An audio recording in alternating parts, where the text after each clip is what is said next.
In this video, we're going to be unboxing the Shaper Workstation, and we're going to be using it to make this cool, customized ammo box.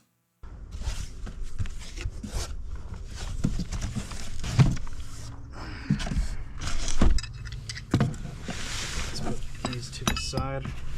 We have our Shaper fence. We have a long Allen wrench, I guess, and a bag.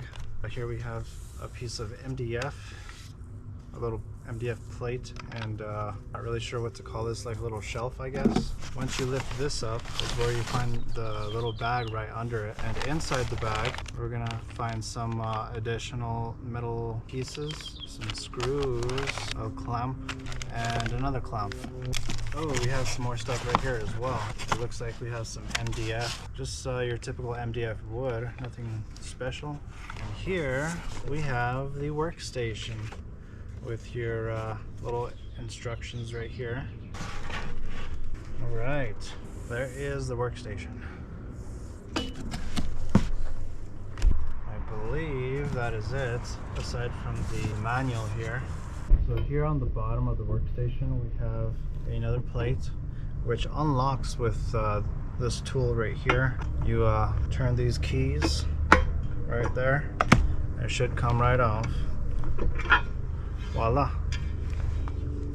I believe this goes on the side like so, and you should be able to re-lock them back in place.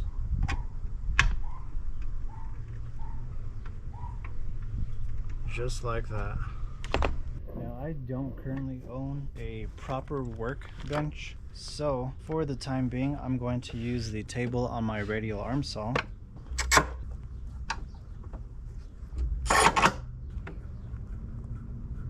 And that's pretty sturdy. That ain't going nowhere. So I have this block here which is just two 2x6s glued together, and I'm going to use this as a lid for a box, and we're going to start out by carving out the inside here.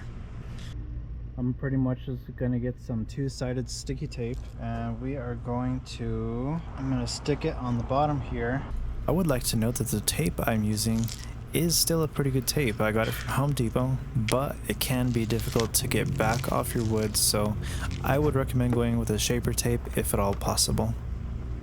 And that should stay pretty sturdy right there. To get this level with the top, you could use your Shaper fence by sliding it in these little holes in the corners, and then you adjust this part upwards until it stops, and that's how you get it nice and level. And we are ready to start cutting with the Shaper.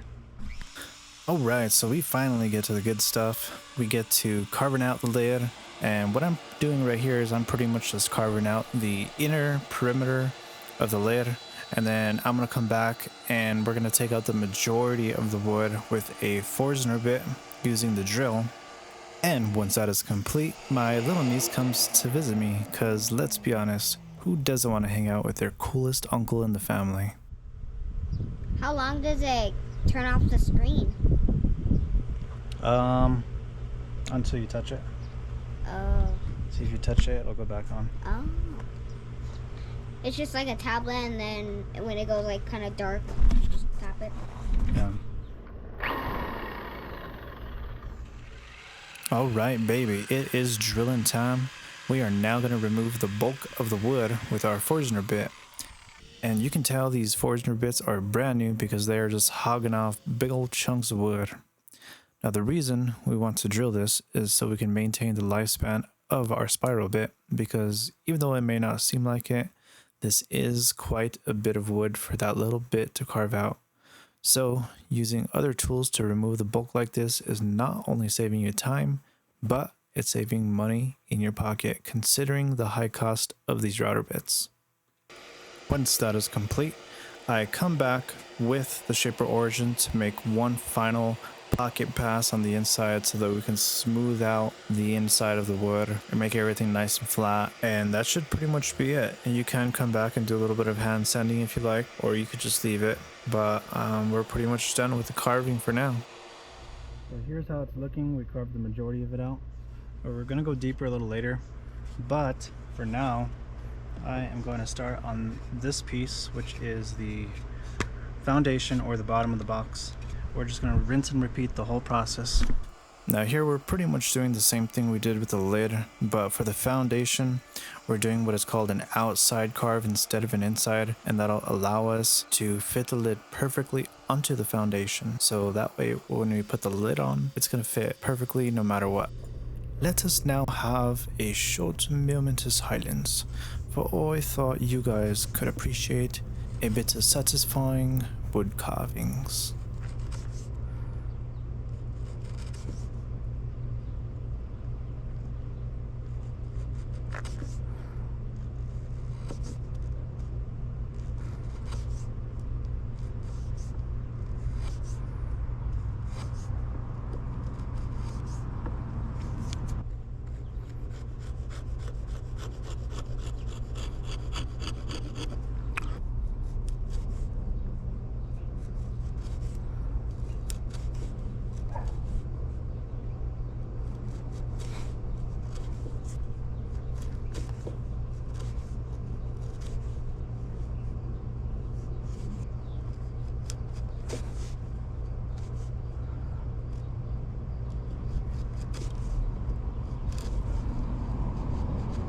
For the next step, we're going to start drilling all the little holes to fit our bullet into. I started to drill a few here, and as you can see, the bullet fits perfectly.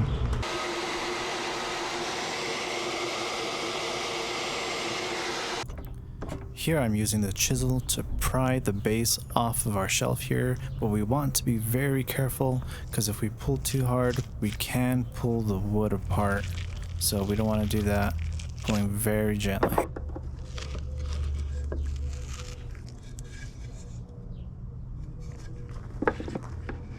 This is how it's coming out. I also put a band of red oak around the edges here. I need to sand it down a little bit, but that's how it's looking. And the purpose of the band is to strengthen the sidewalls because the sidewalls are end grain, and end grain can tend to be a little bit weaker when it's this thin. They can chip off. As you can see here, there's a little hole, but I could just fill that right in.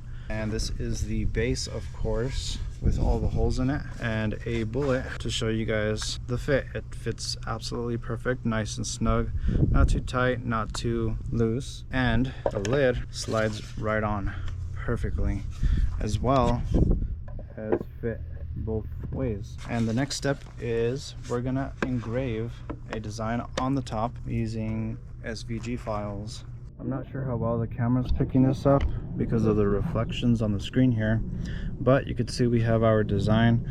We can move it around, and that allows us to center it wherever we want on our piece here. So I'm gonna just center that, and we hit done.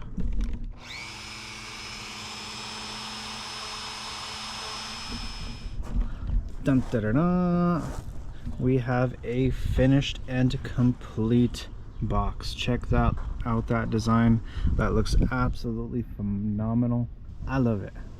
I also took the liberty of capping off the ends because I didn't like how the box was looking with the end grain exposed, so I cut some additional pieces and I capped off the ends here to make it look a little bit more aesthetically pleasing. And here on the bottom I put another little strip with a V-groove down the center between the top and the bottom.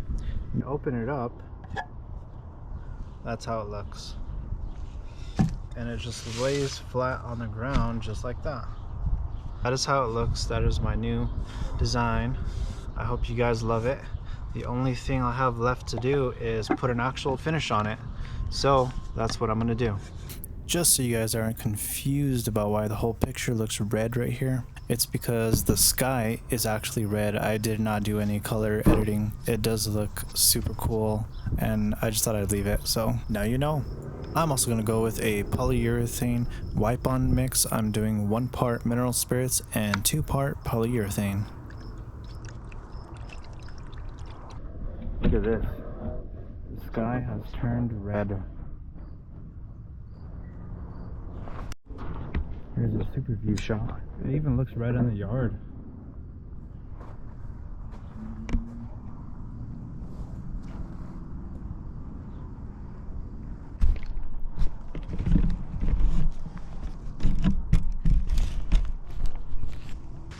do is we're going to get our paper towel and apply it with the paper towel.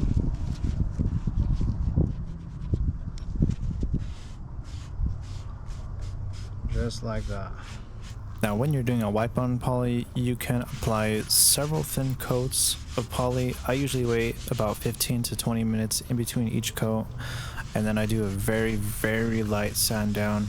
I probably do a maximum of 2 to 3 coats, and then you're gonna have to wait a few hours to a day to apply the next couple coats. So here I'm just applying a coat on the bottom. We're gonna go ahead and let that dry for a little while, and we're gonna come back and do a light sand down up to 400 grit.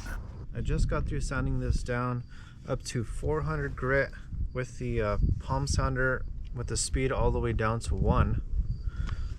And we're gonna put one final coat on it, and hopefully it comes out nice and flat and beautiful. After a few more nice coats, here's how it's looking. Very good in my opinion. Nice and shiny. Let's hope it stays like that as it dries. Let's see if I can get a good shot of it. It's kind of hard to tell in the dark. I'm gonna get a shot of it tomorrow, so anyways, that's how it's looking. Now I unfortunately never ended up getting those shots, but I did get these beautiful pictures. The next weekend I went shooting with my cousins, and this thing came out absolutely awesome. Everybody loved it. So this is going to be the end of the video for now. I hope you guys enjoyed it. Give a subscribe and hit that notification bell.